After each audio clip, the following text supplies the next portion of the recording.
আমি তোমাকে জিজ্ঞেস করেছিলাম আমাকে কখনো ছেড়ে যাবে না তো।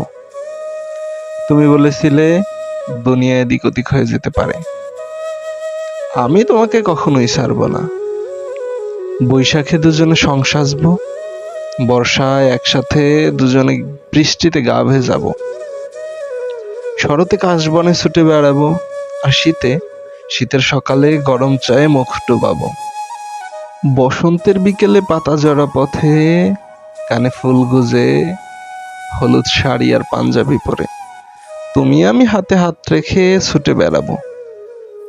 আমি চাই আমাদের অনন্তকাল এভাবেই কেটে যাক। তোমার কথা শুনে সেদিন বিধাতা হয়তো মুচকি হেসেছিল। ভাগ্যের কি নির্মম পরিহাস! এর কিছুদিন পর তুমি একটা বছর কুড়ির ছোকরার হাত ধরে শহর ছাড়লে।